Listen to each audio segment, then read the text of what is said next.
which I'll start with burns, and then you have to listen to 5 other topics which I'll be dealing with today. I think so. We have already given you the details of that. So in the exam, when you're looking and listening to all of this, because you guys wanted notes, please try and have some sort of key words, okay, when you read about a particular topic. So when you want to recall, the more you recall a keyword, it will be easier for you to write down the answers in particular, especially in the previous topic about extracorporeal therapy in toxicology, the slide which went about the the flow chart. So if you remember the keywords there about volume of distribution, protein binding, molecular weight, etc. So these things will help you formulate your answer in a better way. Okay, that is what I want you guys to understand. So this whole session is to help you guys pick up those keywords as in when possible. Burns, coming to the topic per se, it's a big topic. So what are the questions that can be anticipated from burns is assessment and management of burns, burns shock, fluid therapy in burns, and role of colloids. These are a few things I thought would be asked. Majorly, it can be asked in both practical and theory as well. So coming to the definition of burns, burn is nothing but a coagulative destruction of the skin and its structures. It can be caused either by physical, chemical, electrical, or mechanical energy. A major burn is defined according to the percentage of the total body surface area which has been affected by the injury. Usually, a burn greater than 25% of total body surface area is considered as a major burn in an adult more than 16 years. Okay, I'll be mentioning about further details about which are the other component of major burn in the subsequent slides. Okay, so again, a lot of other factors come into picture when we have to label a burn as major or minor. So coming to classification, if we have to do that, how do we classify? So burns are usually classified based on depth, etiology, percentage of total surface area involved, or it can be a combination of any of this. Why is it important? Because this is what which will guide us for treatment management. Okay, assessment of the severity will let us know which patient can be managed as an outpatient department, or the patient needs to be admitted in the wards or a particular burns center. Okay, so that is where this classification, categorization, all this will come into picture. So, as I told you earlier, burn is nothing but a destruction caused by any of these parameters. It can be either electrical, it can be friction, thermal, or chemical. So, again, they are subcategorized in electrical as high voltage and low voltage, chemical as acid and alkali, and thermal you have contact, flame, and scalds. Scalds are something because of fluids, hot fluids especially. Flame is direct exposure to the flame itself. It's quite straightforward. Contact is usually due to exposure to a very hot surface. Okay, it can be a hot plate or it can be a stove, etc. Okay, so these are the things which are the causes for burns. Okay, based on etiology. So coming to the next part of burn, that is pathophysiology. So what usually happens? Burns is a complex traumatic event involving the etiological factors, as I mentioned earlier.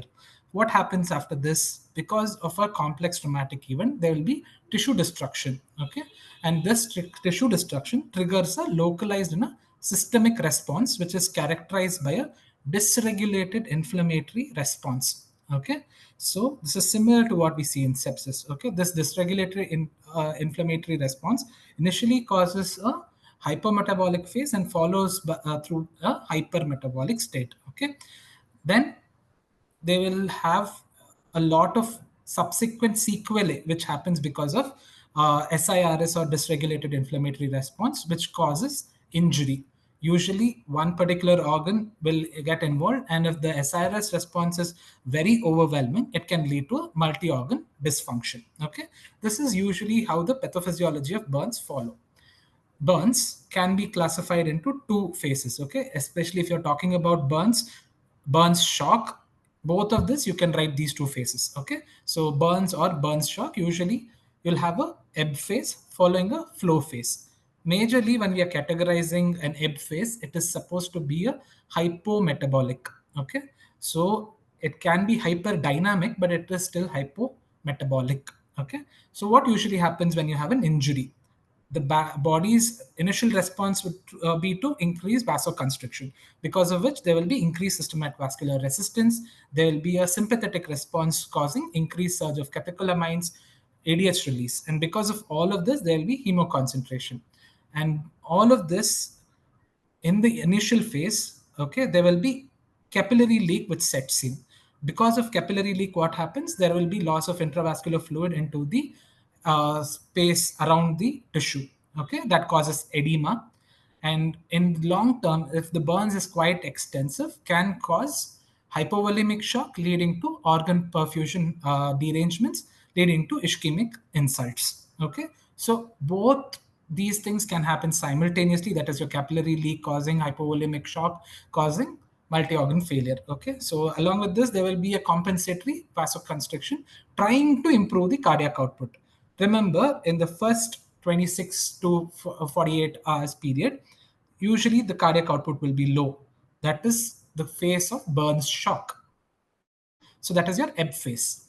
After this, if you have done a proper resuscitation, the patient would switch from an ebb phase to a flow phase. Okay, so in flow phase, what usually happens, there will be some amount of regeneration happening. That is the reason there will be increased oxygen consumption, protein wasting, because there is shift of metabolic pathways. Okay, and then at this particular time, the sympathetic response would have come down, and there will be some sort of normalization of cardiovascular inputs. Okay, so there will be decreased SVR, normalization of cardiac output, better perfusion, etc. So this is the normal way how a Burns pathophysiology would progress. Initially, you will have a ebb phase followed by a flow phase. Okay, so if you're looking at the Burns pathophysiology shock, and you're looking at the injury per se. For guys who have just joined in, I had finished a couple of slides on definition and etiology and classification. Okay, so burns, the definition is just a coagulative destruction of the skin and its structure, either by thermal, chemical, or electrical, or a mechanical type of energy. Major burn and minor burn. This is how we broadly classify it. It's usually based on the body surface area which is involved, and more than 25% of the total body surface area involved will be categorized as a major burn in patients aged more than 16 years. Again, there are a lot of other issues, whether it is a partial thickness burn or a full thickness burn. That is what is going to help you understand. I'll discuss with you in detail once we see that, okay, in a couple of next couple of slides. So classification is usually based on depth, etiology, percentage of body surface area affected, and combination, that is the degree of burn. Okay, so usually, why is it important? It is usually to help us understand and make a treatment strategy. That is one of the reasons why we have to know the classification.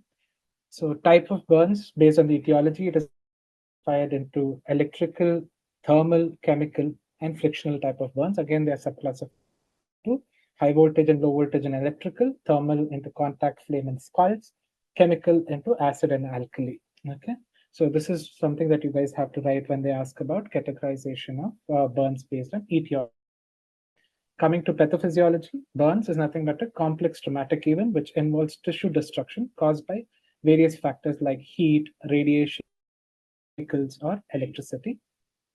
Usually, this sets in a dysregulated inflammatory response, okay, that can be initially local and then it can become a systemic response. And then it starts off as a hypometabolic state and ends up being a hypermetabolic state.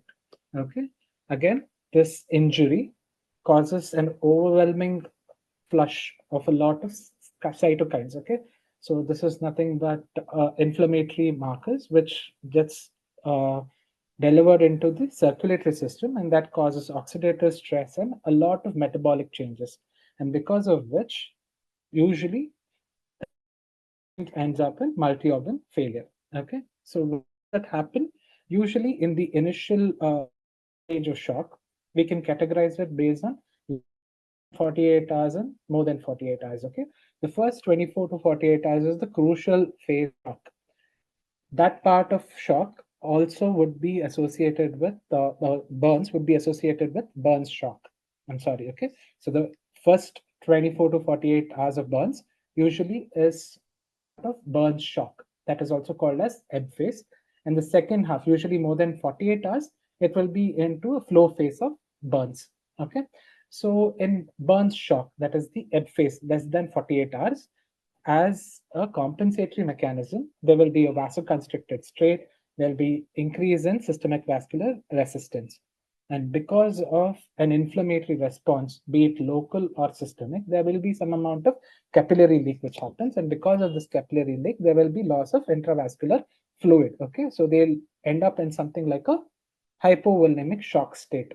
Along with this, because there is capillary leak, there will be some amount of edema which happens. And because of hypovolemia, edema, both together, they can lead to organ failure because of impaired perfusion. Okay, so this is the initial response: increased systemic vascular resistance and the hyperinflammatory state in the ebb phase. Ebb phase is usually called as hypometabolic. Then the flow phase is called as hypermetabolic. Okay, the word hypometabolic can also be interpreted as hyperdynamic. Okay, see here, the cardiac output is low. Okay, that is because of low volume state, but there will be compensatory tachycardia, etc. Okay, so that can be a type of a hyperdynamic phase. Okay, but remember, you can categorize burns into early, late. Early, that is your ebb phase or the burn shock phase. Late is hypermetabolic phase. In hypermetabolic phase, it will already be towards a transition from injury to recovery. Okay, so because there is a shift from injury to recovery with your resuscitative efforts which has happened, there will be increased oxygen consumption. Okay, protein wasting because of metabolic changes which would be happening for the recovery stage of a burns tissue. Okay, so this is what usually happens, and then there will be return of normalcy if the burns is not very severe. Okay, that is your SVR would be reduced, the cardiac output would be starting to be little supranormal or coming towards normalcy. Coming to local injury, I was discussing earlier. So usually any burns, okay, the local tissue can be categorized as zone of coagulation, that is the central area which has the irreversible tissue. Okay, this damage is permanent. We cannot do anything about it. So what we focus in our resuscitative efforts is the zone of stasis and zone of hyperemia. So this is where we are focusing so that this can be maintained and tissue loss would be minimized. Okay, so remember, zone of coagulation is the central area. Zone of stasis is the area around the zone of coagulation, and the outermost layer is the zone of hyperemia. Okay. So coming to burn shock per se, if they ask you what is burn shock, I told you earlier you can categorize your burns pathophysiology into early or late. So usually burn shock is a type of a hypovolemic shock. Okay. So it usually is happening because of distributive derangement of fluids from intravascular compartment into the interstitium. That is because of capillary leak. Okay, so because there will be capillary leak and shift of fluid from intravascular to interstitial space, there will be profound tissue edema and hyperperfusion. This, along with the SIRS, which is already present, leads to an impaired cardiac function also. Okay, so I told you earlier there will be depressed cardiac activity, that is in the ebb phase, right? So all of this causes burns shock. Along with this, sometimes if prompt fluid management or resuscitation is not done to restore the intravascular volume, the patient might end up with the end organ perfusion issues. Okay, so these encompasses the burn shock. So if someone asks you what is burn shock, you can write it as a hypovolemic shock followed by a distributive picture, which happens because of capillary leak syndrome in earlier phases of burns. Okay, it is usually due to shift of fluid from intravascular compartment to interstitial compartment, resulting in tissue edema and hypoperfusion. Along with this, presence of SIRS, oxidative stress, and impaired cardiac function leads poor end organ perfusion, leading to shock-like states. Okay, so this is about just about burns shock. Okay. So coming to immune dysfunction, I told you earlier, right? It is actually a double-edged sword, and initially it will help you. There will always be two types of inflammatory markers: your pro-inflammatory and your anti-inflammatory. Correct. So both are necessary for tissue recovery. But in burns, okay, what happens is there will be some amount of dysregulation. So there might be a lot of pro-inflammatory markers in the initial phase, which can cause damage, like what I was mentioning earlier. That is your burns shock. Okay. But then again, if your resuscitative effects are okay and you have taken out the inciting factor or the cause of burn, like the thermal, chemical, etc., probably you can reduce the inflammation, and then we can switch over from injury to healing phase. Okay. So usually where do we see this? When usually there are major burns, inhalational injuries. Okay. So usually major burns are the picture where you will see an increased amount of immune dysregulation. So this is also a part of your pathophysiology of burns. Okay. So till now we discussed about pathophysiology. We spoke about what is burn shock, what are the phases of burn shock, what are the issues with immune dysregulation. Okay. And then we also looked at the etiology. Till now, if you have with me, then the next two parts of it would be healing. So healing usually starts with hemostasis, then recruitment of all your cellular networks, that is your neutrophils, macrophages, etc., to initiate the healing phase. Okay. Usually, this is also a part of the inflammatory phase of healing. Okay. Then we have something called as proliferating phase, wherein angiogenesis would happen, and lastly, we'll have remodeling. So these are the phases of healing which you should see. Mostly, what will happen is this will not be as categorically differentiated as it is in the slide. Okay, they will be having or they'll coming to the approach of management. So initially, I told you severity. It is usually based on two techniques. That is the total body surface area in percentage, and then the other one is the depth of injury. So in total body surface area by percentage, I told you the three commonest things which we are using is Wallace's rule of nine, the Palmer rule, and the London-Brado chart. And the accuracy wise, if you see, the London-Brado chart seems to be the most accurate. And the depth of injury, when we are looking, usually it is classified based on whether it is superficial, epidermal, dermal, or deep injuries. Okay. So all most of the times whenever we are looking at this, usually we look at the timeline also. Okay, whether it is less than 24 to 48 hours or more than 48 hours. Why do we have to know? Because most of the signs and symptoms associated with burns are based on the involvement of the tissues. Okay, especially the depth of the burn. Okay, so as the depth increases, the changes in signs and symptoms also changes. So if you remember this particular table, it will be really good. Okay, so if you see on the left hand side, I have made the layers of the skin. Okay, so it's the epidermal layer, superficial dermal, mid dermal, deep dermal, and the full thickness type of burn, depending on the involvement. Again, I will categorize various signs and symptoms based on color, presence of blisters, what happens to capillary refill, what happens to sensation, and what is the healing process, or how long would it take. Okay, and whether it requires surgery or not. Okay. Usually, blistering would be seen when the superficial or the mid dermal involvement present. Okay, and it may or may not be present in deep dermal. So what you need to understand is whenever someone asks you where is blistering seen, it is usually when dermis is involved. It is not seen when epidermal type of burn or full thickness type of burn.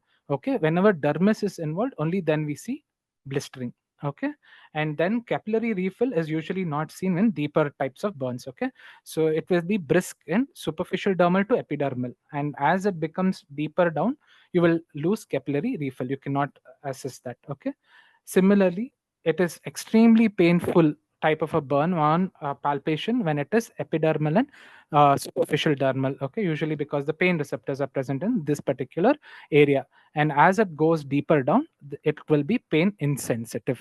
Okay, again, superficial by normal by understanding, we know that if it is a superficial type of burn, usually it requires very less time. Okay, less than 7 days probably would be enough. Usually if it is a deeper type of an injury, it will take prolonged time to healing, and probably even surgery would be required. Okay, so this is about the clinical presentation and assessment of severity of burn. Let me ask you, okay, these two, if you write this slide and this slide should be enough in your exam. Okay, so London Browder, remember, it is the most accurate tool for assessment. Okay, why is it the most accurate? If you see this diagram, you'll understand. What happens is in younger age group, the weightage given for head and neck area is highest because that is the major part of the body. Okay, that body surface area. As age progresses, it starts reducing, and that's the reason over a period of timeline of age, they've reduced the weightage for this. Okay, so this is one of the reasons why they say that it is more accurate, because it changes dynamically the weightage for that particular body part as the patient ages. Okay, so that is one of the reasons London Browder chart is a more accurate, or it's the most accurate tool as compared to Palmer techniques or your Wallace's rule of nine. Okay, simply where the simplest one is rule of Wallace's rule of nine. Okay, the most accurate is London Browder. Okay, so Palmer technique, when you're using, no, usually it is for patients with lesser amount of burn, less than 15% of total body surface if it's involved, then probably you can use a Palmer technique. So the most important point take home here is usually patient's palm is the one which is taken. The second most important thing is patient's palm corresponds to 1% of total body surface area of involvement of burn. So this is one thing that you have to remember. It's the patient's palm, and the palmar surface is 1%. Okay. So this is about assessment of severity, clinical symptoms of burns patient. Now coming to categorization between minor and major burn. Minor burn usually will kill superficial type of burns and less than 10% of the total body surface area which will be involved. Usually they can be managed in an OPD patient basis, and maximum what you require is probably symptomatic care and wound care. Okay. Coming to major burns, okay, lot of societies define it differently. Okay, but one accepted thing is based on age group and based on the depth of involvement. Okay, so if you say it is more than 10% total body surface in elderly, 20% in adults, and more than 10% in children less than 14 years. Okay, so whenever we categorize major burn, there is no ambiguity that these patient needs hospitalization and probably intensive care therapy. Okay, so what does American Burn Association tell about major burns? Major burns are those patients who have a full thickness burn injury of more than 10% body surface area. If it is a partial thickness burn, it should be at least more than 20% of the total body surface area, especially in extremes of age. That is your pediatric patient and your geriatric patient. If it is only adults, roughly between the age of 16 and above, or less than 60 years, then more than 25% of total body surface area involvement categorizes as major burn. Along with these things, if the patient has burns to the face, extreme a lot of burns on the hands, genitalia, perineum, and major joints, if they are involved, they also get categorized as major burns. Burns like inhalational injuries, chemical burns, electrical burns. Okay, and patients having even a minor burn with major coexisting medical disease, okay, be it uncontrolled chronic kidney disease, IHD, etc., they also can get categorized as major burns, because probably the resuscitation in these patients would be a little difficult and they might be dicey. Okay, that is one of the reasons they have categorized this as major burns. And burns associated with trauma is always categorized as major burns. Okay, so you can take a screenshot of this page. This is ABA's classification or categorization for major burns. Okay, 10% total body surface area, full thickness, 25% in adults, partial thickness, or 20% in extremes of age. Major joint involvement, face and perineum, genitalia, inhalational, chemical, electrical burns, or patient with uncontrolled chronic illnesses. All of them get categorized with major burns, and patients with trauma.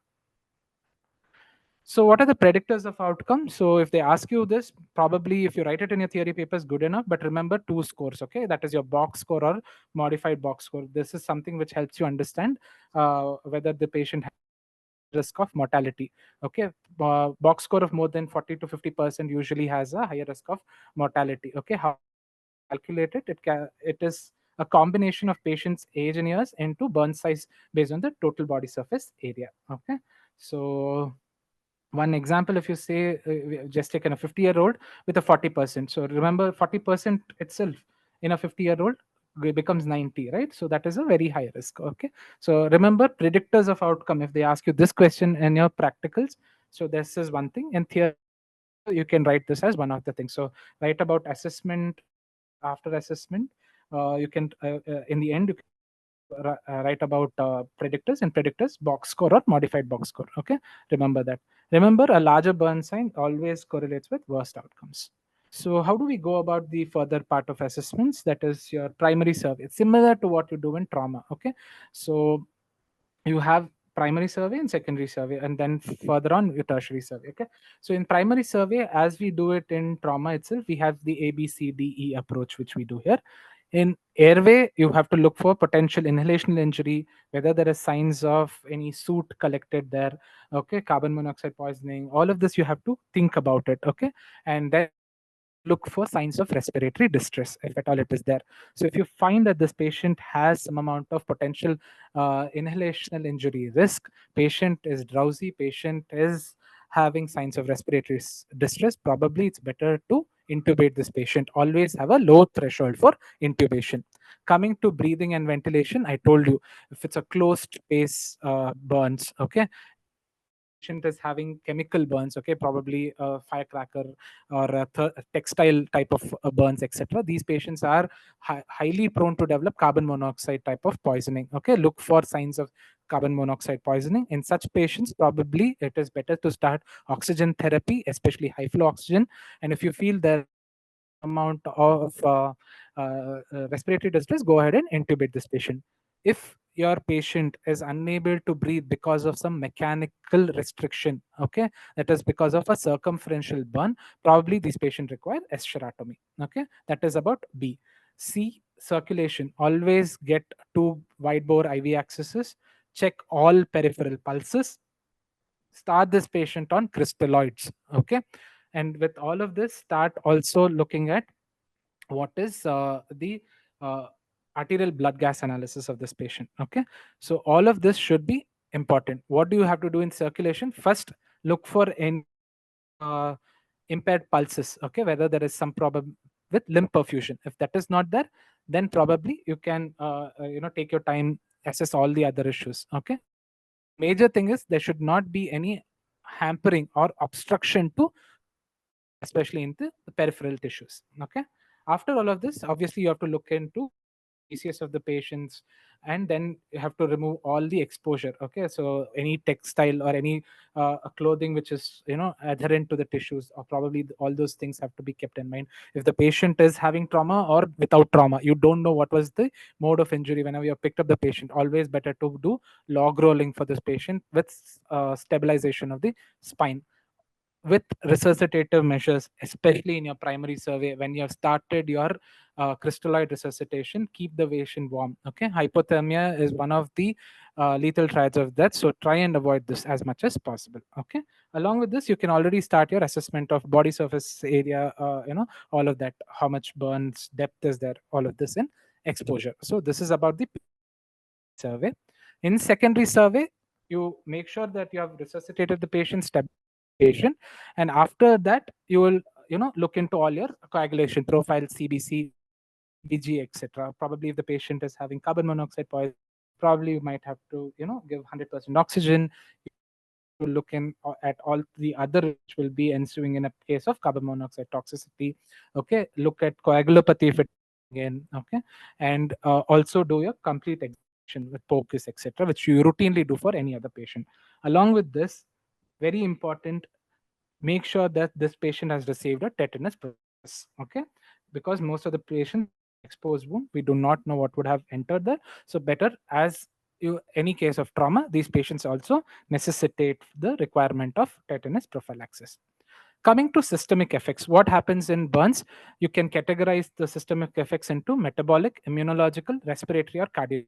Okay, so majorly it is because of the immune dysregulation which is happening, and the uh, hypometabolic followed by hypermetabolic phase of burns. Okay, so what will happen in the metabolic systemic effect? Usually there will be muscle breakdown. Okay, there will be suppression of growth hormone. Okay, and issues with respiratory system. Primarily it's hypoxic injury which could have happened because of inflammation. There might be bronchoconstriction. In severe cases, the patient can also develop ARDS. In cardiovascular, I told you the initial phase would be cardiodepressant at that particular time. There will be a hyperdynamic circulation, and because in the later phases, due to resuscitation or otherwise, because of immune dysregulation and capillary leak, the patient can have large volume fluid sequestration leading to edema. Okay, all of this would have a direct bearing on the cardiovascular system. So remember, initial phase in cardiovascular system is a depressive phase, and then probably the patient will start getting towards normalcy. Remember, there will be increased systemic vascular resistance earlier, and then it will start normalizing. So this is about cardiovascular system. Coming to immunological, I told you altered immunological state. Okay, so there will be issues with the release of stress hormones. Immunity would be altered. Okay, then there will be issues with gut barrier. Okay, the patient can develop something like a curling ulcer, etc. And because of all of this, there can also be gut translocation causing sepsis, like systemic sepsis, etc. So all of this is issues which is associated with burns. Okay, that is your systemic effects. If you are remembering it in a head to toe format, this picture actually gives you a very good idea. So cardiovascular effects: hypovolemia, myocardial depression, okay, decreased cardiac output, okay, burn shock lasting up to 48 hours, capillary permeability would be increased, dyselectrolytemia would be there, tissue edema. In respiratory system, bronchoconstriction, ARDS, peripheral perfusion, I told you, because of any SR which is being present, okay, check for pulses. Because of hypovolemia, cardiac depression, decreased intravascular volume, AKI can be there, poor perfusion, ileus would be there, increased stress, GI ulceration can be there. Okay. Along with this, remember the hypertrophic ebb and flow phase. Okay. So if you can remember these systemic effects, it's more than enough. Okay. Either remember the earlier slide or this slide for systemic effects and burns. Coming to burn management. Okay. So management phases are roughly into 5 phases, but what in critical care we look at is the first 3 to 4 phases. Okay. The first phase is usually rehabilitation. In phase one, what we look into is a first aid. The basic first aid is to remove the patient from the site of burn, prevent hypothermia, at the same time try and do some initial first aid with resuscitation, especially cooling whenever it's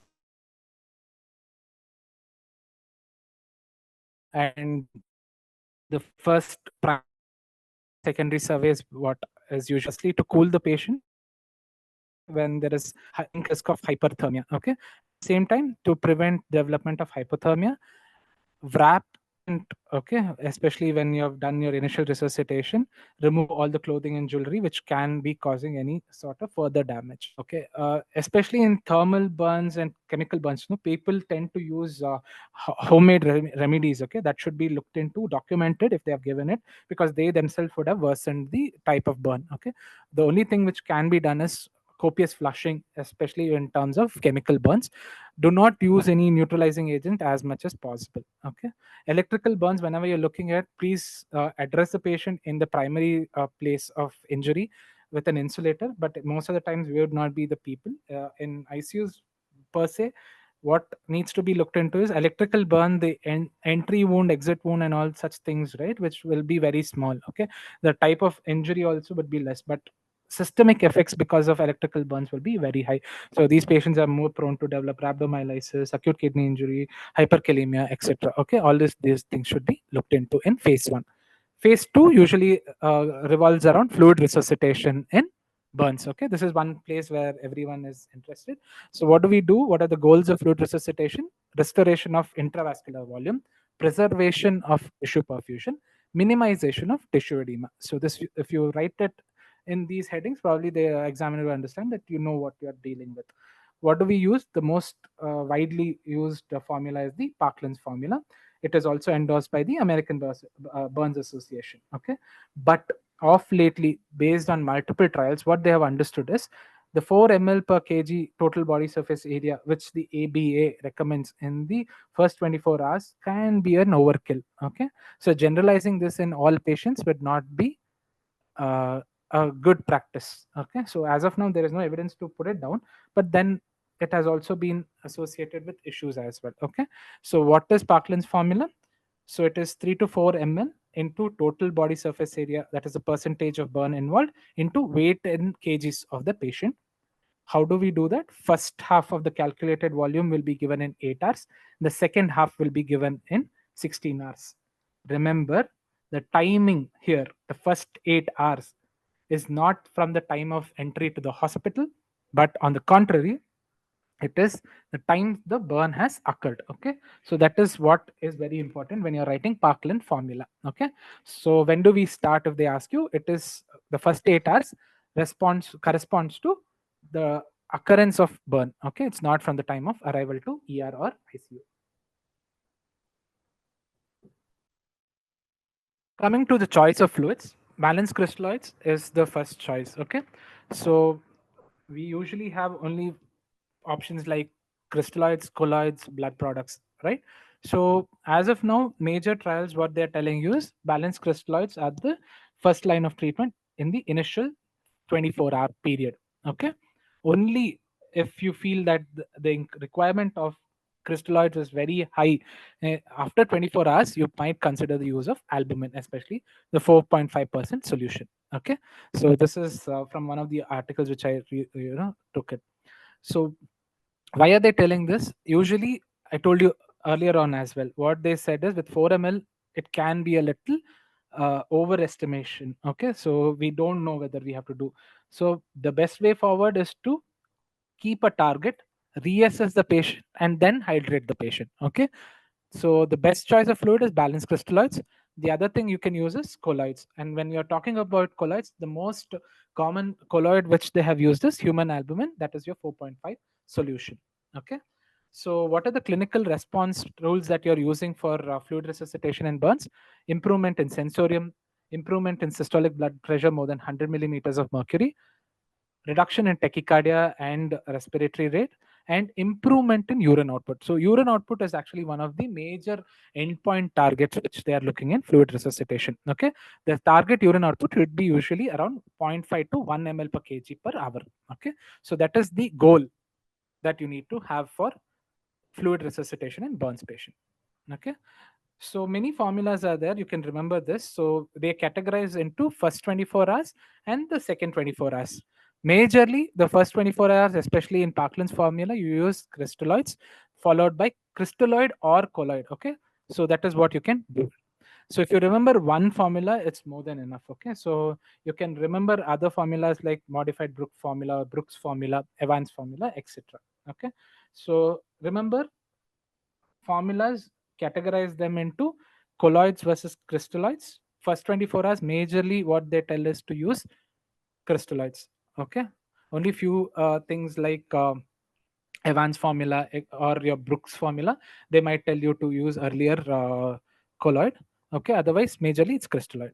Okay, so I told you earlier, major studies have been done. They told that 4 ml per kg body weight per body surface area of burns probably can be an overestimate. Probably that is one of the reasons they are looking at something called as goal directed fluid therapy. Why we are looking at it is because it's not just the fluid. Okay, if we are giving all the fluid therapy like what we do in Parkland formula, we are unable to reach the urine output criteria of 0.5 ml per kg per hour. Then you have to look at alternate causes for AKI. It cannot be only IV fluids. Okay, so you shouldn't keep giving more crystalloids or colloids thinking that that is hypovolemia causing AKI or hypovolemia causing oliguria. Okay, so look at things like rhabdomyolysis, acute tuberous necrosis, etc. Another problem might be the shock which is present, right? The shock can be because of vasoplegia. I told you in the initial 24 to 48 hours is a low cardiac output state. Okay, so that might be one of the reasons. Probably you can give fluids with inotropes at that particular time. Okay, so that might offset the shock and then improve perfusion. So you have to look into this. Why do we have to look into this? Because two major complications of fluid therapy is what we are worried, especially in patients with burns.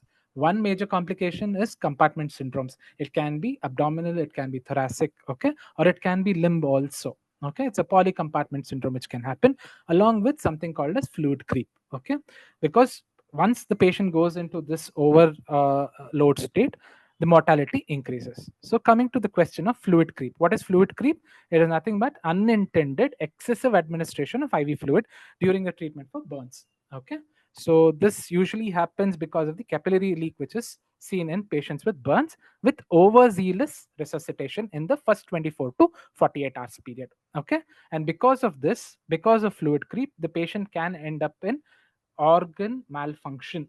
Okay, that is something like increased venous back pressure that can cause organ perfusion issues, or else it can be fluid overload causing organ issues like pulmonary edema, etc. Okay, so how do we know that these patient has ended up in fluid creep? Usually we'll see worsening of shock despite fluid therapy, then you'll see AKI also worsening with fluids. Okay, so patient would be edematous, patient would have pulmonary edema. Okay, and then patient can also develop electrolyte imbalances. For these issues, that compartment syndrome, vasoplegia, okay, all of these issues, with overzealous treatment, the Scottish Burn Society came up with a very unique way of approach. Okay, this is, mind you, not universally accepted, but one way to use Parkland's formula for fluid resuscitation. Okay, so you can write this in your exam. Okay, so they say you can start at a lower end of Parkland formula, start with 2 ml per kg per body surface area. Okay, then calculate the urine output hourly. If it is less than 0.5 ml per kg per hour, give a fluid challenge of 250 ml. Okay, for every hour up to 3 hours, that is 250 plus 250 plus 250. If the patient is still hypotensive, probably you can start the patient with probably an inotrope like noradrenaline. Okay, in this meanwhile itself, if the patient improves, then continue with this. Okay, the same rate. If the patient has produced good urine output, that is between zero point 0.5 to 1 ml, keep the initial rate. If you have started at 2 ml, continue at 2 ml. If you have started at 4 ml, started at 4 ml. Okay. On the contrary, if it is very high, that is around 2 ml and above, reduce the fluid rate by 10%. And if it is more than that, reduce it by 25%. So this is a very structured way to assess the patient in the first 24 to 48-hour period. If you have done all of this, okay, and you followed your full fluid boluses, inotropes, and you feel that the fluid requirement is very high, at the end of 12 hours, if you feel that the cumulative requirement is more than 6 ml kg per total body surface area involved, then you can consider something called as a colloid. What do we do in that? You have to replace one third crystalloid regimen with 4.5% human albumin solution. Okay, so one third would be based on whatever fluid you have calculated. If it's 6 ml per kg or 4 kg till now, how much ever you have given, one third of that value is what you can replace using a colloid solution. That is your 4.5 albumin. Okay, so you can write this as one of your uh, methods for fluid resuscitation and burns. So coming to role of colloids like albumin in burns, why do we do that? It helps in plasma volume expansion. It addresses the capillary leak, especially in patients whom the intravascular retention would be reduced, right? So in these patients, leakage rates can be a little less as compared to patients. It maintains the colloid osmotic pressure. It helps in improving the urine output, and the duration of effect compared to a crystalloid would be slightly higher. The expansion would roughly last around 6 to 10 hours. Okay, so that is the major role of albumin in burns. Remember, you can answer it under these headings. Okay, one, it's plasma volume expansion. It helps in addressing the capillary leak. It helps maintain the colloid osmotic pressure. It helps in maintaining the intravascular volume, thereby improving the urine output. It also helps by maintaining the intravascular volume because the plasma expansion, the half life, usually is between 6 to 10 hours. So it retains the fluid in the intravascular compartment as compared to crystalloid. So this is the role of albumin in burns. If you write these 5 points, it's good enough. Okay, if they ask you a focused question on role. Okay, so evidence, there have been multiple studies, okay, like the albumin study in 2004. Okay, what they could tell is probably the requirement of inotropes and improvement in hemodynamic stability was good, but as of now, based on a Cochrane review in 2011, there is insufficient evidence for long-term usage and mortality benefit with albumin. Okay, so that's the reason American Burn Association still does not universally recommend the use of albumin. Coming to burn wound management, that is your phase 3, topical antimicrobials, still not very great consensus.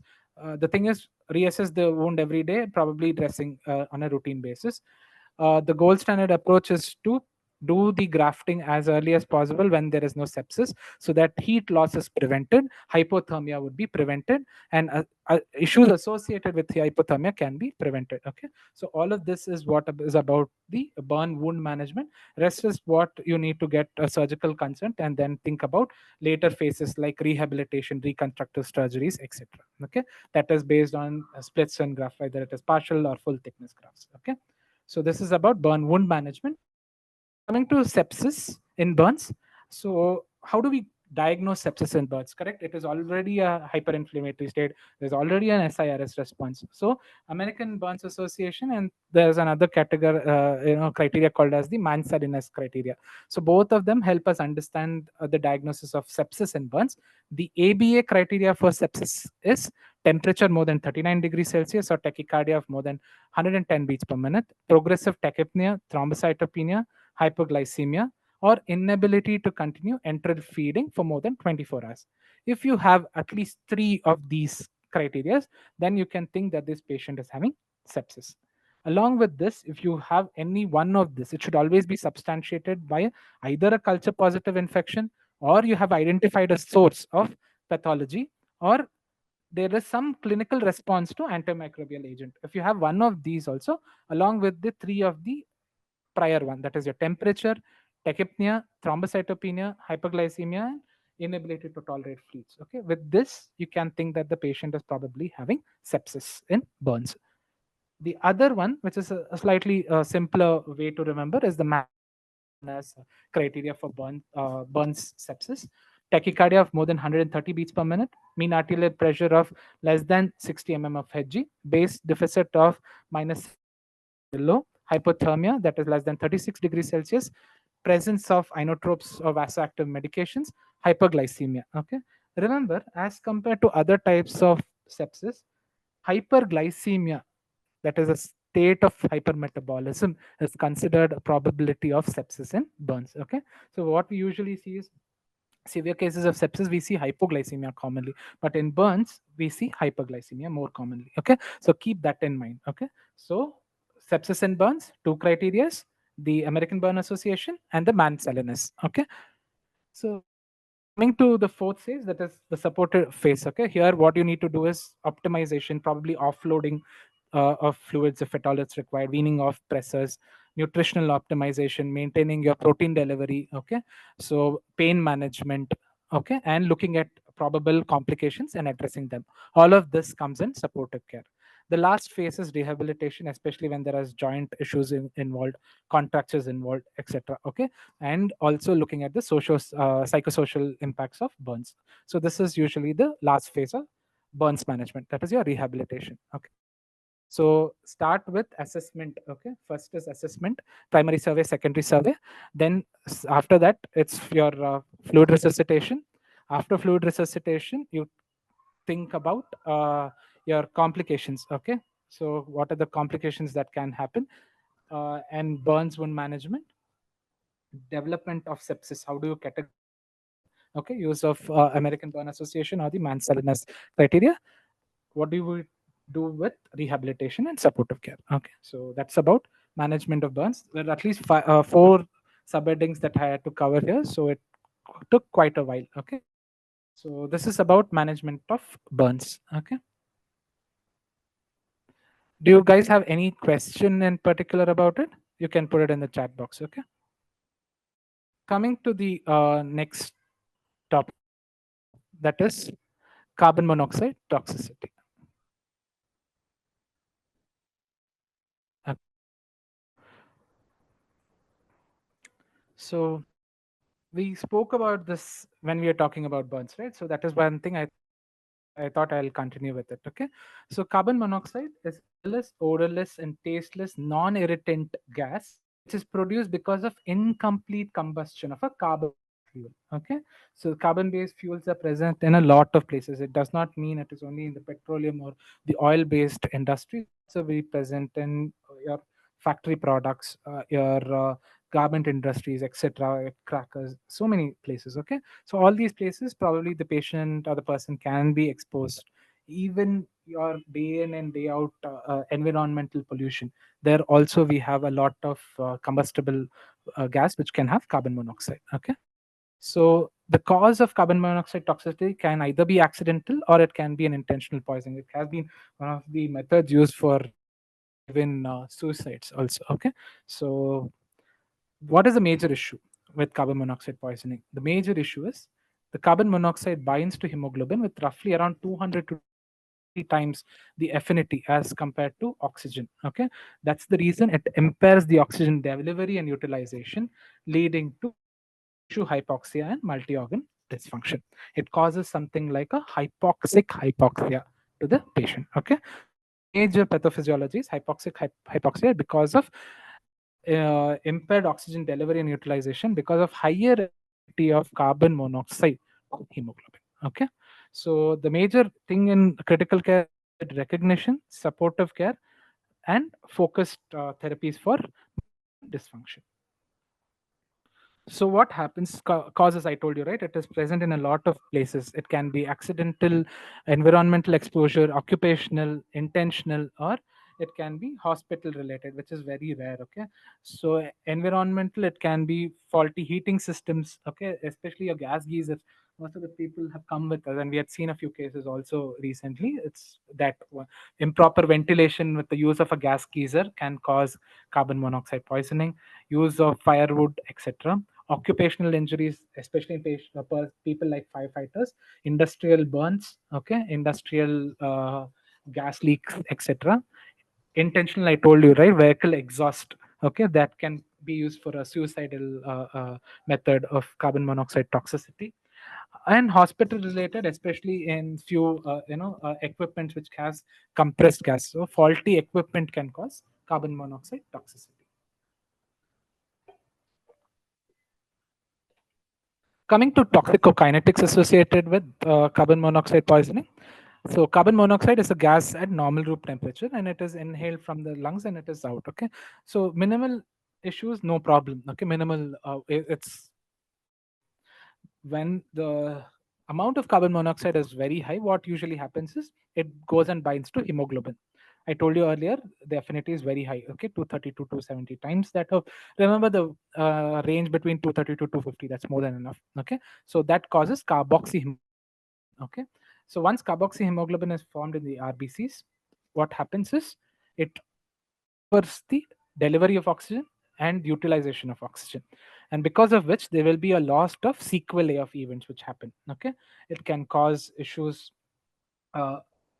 leading to uh, cardiac dysfunction, pulmonary dysfunction, neurological dysfunction. All of this can be ensued because of hypoxia. Okay, so majorly why it happens is because this carbon monoxide which is present, less than 1% will get converted to carbon dioxide and it just remains as carbon monoxide. Okay, so that is the reason it gets retained in the body and causes multi-organ failure. So how does it cause this?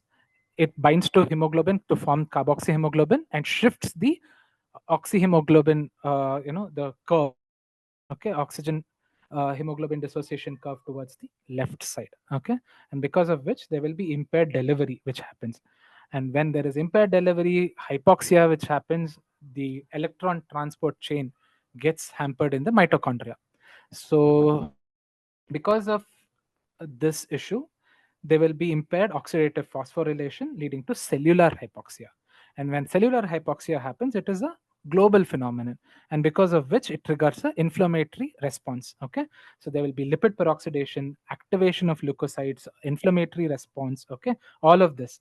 And as a counter regulatory mechanism, what happens? There will be release of nitric oxide as well. Okay, all of this triggers a neurological sequelae. The patient goes initially into an altered sensorium and probably can become unresponsive in the long run if we have not treated at the right time. Okay, usually the major two organs which are involved in carbon monoxide poisoning are CNS and heart. Okay, in CNS you develop encephalopathy and cognitive defects majorly because it involves the global pallidus, hippocampus and cerebral white matter. In myocardial issues, what we look in is ischemia, arrhythmia, and in the later phases of extreme hypoxia because of lipid peroxidation, etc., the patient can develop cardiogenic shock. Okay, so this is the pathophysiology. Okay, remember the toxicokinetics or pathophysiology. If you remember this slide, it's more than enough. Remember, the affinity of carbon monoxide to hemoglobin is very high. It forms carboxyhemoglobin, shifts the oxygen dissociation curve to left side, cellular hypoxia, inflammatory response, multi-organ involvement, especially two major organs, CNS and heart. Okay, this is about pathophysiology of carbon monoxide toxicity. How do we diagnose? What do we do? Okay, so majorly you have to have a clinical suspicion. So when someone gives you a history, based on the history itself, you need to look at exposure. Once you have to go similar to ABCD here also. Okay, so airway, breathing and circulation has to be optimized. Then look at other issues. Okay, if the patient has come with a closed room space of unresponsiveness, dizziness, unexplained headache, etc., then you need to dig in the history and find these. The same time, examine the patient. Okay, at examination, you have to look at probable cherry red sign. Usually, skin changes are seen. Okay, but they occur quite late. Okay, roughly around 16 to 20 hours and above is when they develop cherry red color of the skin. But signs of hypoxia will be very glaringly present, that is tachycardia, altered mental status, etc. Okay, cardiac depression. So how do we come to a diagnosis? Majorly, the tool used is co-oximetry. Okay, that is the gold standard for assessing the carboxyhemoglobin value. Okay, less than 2% in non-smokers is normal. In smokers, the normal value is less than 10%. Okay, remember this value, they'll ask you. Okay, smokers 10% and below, non-smokers 2% and below. When does symptoms occur in carbon monoxide toxicity? Usually it is present when the carbon monoxide levels go more than 25% involvement. That is, your carboxyhemoglobin should be more than 25%. Okay, if it goes more than 50%, it can be life threatening. I have a slide to show how the symptoms worsen. Okay, I told you earlier, co-oximetry is the tool of choice. ABG, probably the only thing which will look in and find is elevated lactate, metabolic acidosis. Other things, other tests like your CBC, renal function test, etc., would be required. Okay, all of this also have to be done. Okay, along with focused diagnostic for if there is altered mental status, you have to rule out stroke, etc. Also, okay, you need to do an imaging, probably to find out alternate causes for encephalopathy. Cardia, definitely go ahead and do an ECG first and look for signs of ischemia. You can also use your echo. Okay, so I was talking to you earlier, more than 25% of carboxyhemoglobin, there is a high chances of symptoms occurring. And more than 50% of carboxyhemoglobin, definitely it will be detrimental and risky. Okay. So this is one thing that you need to keep in mind. So usually when the carboxyhemoglobin level is more than 20 onwards, you'll start seeing CNS symptoms first. Okay, so CNS symptoms precede CVS symptoms. CVS symptoms usually occur at a higher carboxyhemoglobin rate, so roughly around more than 50. Okay, so that is when that starts worsening. Okay, so this is about the clinical examination of a patient with carbon monoxide toxicity. Coming to the treatment of carbon monoxide toxicity, majorly remember it under three headings. What do we do for gas exchange? What do we do about scavenging? What are the trial drugs which are available? Majorly, I told you what is the problem here: carboxyhemoglobin. That is the culprit here. That is because it has a higher affinity for hemoglobin. So first and foremost, try and give oxygen, 100% oxygen, non-rebreather, high flow oxygen therapy, etc. Okay. So remember, if you're giving only room air, the patient will take roughly around 4 to 6 hours to become normal. 100% oxygen, you can reduce the time limit to up 60 to 90 minutes. If you give hyperbaric oxygen at probably 2 to 3 atmospheres pressure, that can be reduced to 20 to 30 minutes. You can normalize the carboxyhemoglobin level less than 10%. Okay, so this is the main pillar of management of carbon monoxide toxicity. Okay, so I told you earlier, oxygen therapy is the main pillar. Okay, so by giving 100% oxygen, probably you can try and control worsening issues of this patient to probably in 1 or 2 hours. Okay, if you have hyperbaric oxygen therapy, then go ahead. Probably that has a good effect in reducing the timeline needed for treatment. Okay, I will talk about evidence for HBOT in the next few slides. So indications for the use of HbOT or hyperbaric oxygen therapy is usually when the carboxyhemoglobin is more than 20%, or in pregnant patients if it's more than 50%. Okay. Why are we worried in pregnancy? Is because both mother and fetus are at risk. Okay. Probably fetal hypoxia is what we're more worried, and that's why we have a lower threshold for initiation of hyperbaric oxygen therapy. Okay. Other places where it is required is cardiac dysfunction. Whenever you feel that carboxyhemoglobin is the issue for cardiac depression, associated shock, and arrhythmia, that is one of place. Persistent metabolic acidosis despite resuscitation and oxygenation, that is another place where you can think about use of hyperbaric oxygen therapy. So what does it do? It enhances carbon monoxide elimination, restores the mitochondrial function, reduces the risk of neurological sequelae. I told you earlier what we usually do is give a 2.5 to 3 atmosphere pressure, okay, and then give multiple sessions of hyperbaric oxygen therapy. It's not give this and continue it for a long period, probably 1 hour period or 2 hours period, something like that. Okay, it's a session of HbOT that we usually do. It does is it gives 100% oxygen in a supraatmospheric pressure condition, like 2 or 3 atmospheres, wherein the time required to reduce the half-life of carboxyhemoglobin is reduced from hours to minutes. Here in HbOT, it will be reduced to around 30 minutes. Okay, so this is about HbOT. So what are the principles, or what are the evidence why HbOT works? Is it alters the neutrophil mechanism because of the SIRS, which ends up because of carboxyhemoglobin, and prevents vascular endothelial issues. I told you earlier also, right? Because there will be issues with the endothelial surface, there will be lipid peroxidation, there will be delivery of nitric oxide, etc. All of this would be offset, okay, when you initiate the patient on hyperbaric oxygen therapy. Free radical mediated oxidative damage can be reduced. Neurological deficit can be prevented. Okay, this is one place we are always worried, right? Because the time is very less. Okay, why does this happen? Because the tissue oxygen tension would be achieved at a faster rate as compared to normobaric oxygen therapy. Okay, and when we make sure that hypoxia is offset, when the blood supply and hypoxia utilization becomes normal, then ATP production would be normalized, and then subsequent issues which is happening because of tissue hypoxia would be offset, and that helps the patient recover. Okay, so most of the times what happened, why we initiate HPOT earlier, is because cognitive dysfunction, whenever they have seen with carbon monoxide poisoning, can be very trivial in the beginning, okay, which we cannot pick it up. But later on, what they say, cognitive sequelae have been persistent even up to the timeline of 1 year. Okay. So, what is the evidence? If we are saying HPOT is very good, should we refer all carbon monoxide patients? Probably it is not practically correct. And another thing is, we do not have HPOT widely available. Many trials have been done. As of now, there is no direct evidence to tell HPOT is, uh, you know, mandatory as a guideline for the treatment of carbon monoxide toxicity. Definitely, it has shown some benefit in earlier resolution of the carboxyhemoglobin to less than 10%.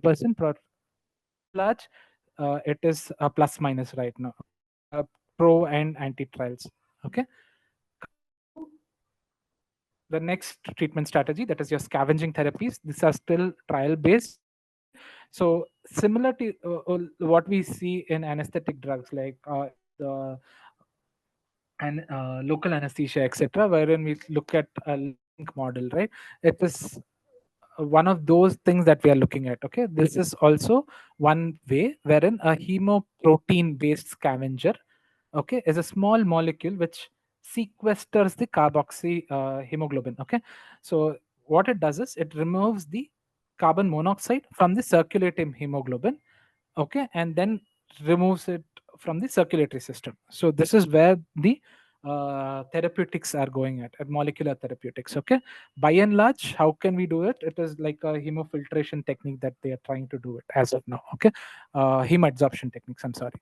So by one thing you can remember is, along with the hemoprotein which I mentioned earlier, another thing is cyclodextrin. Okay, so cyclodextrin acts like a sink, okay, that helps to remove the carbon monoxide from the body.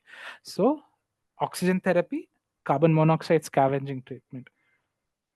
The pharmacotherapy associated with carbon monoxide toxicity is still in animal trials. Okay, still by and large there is no great evidence.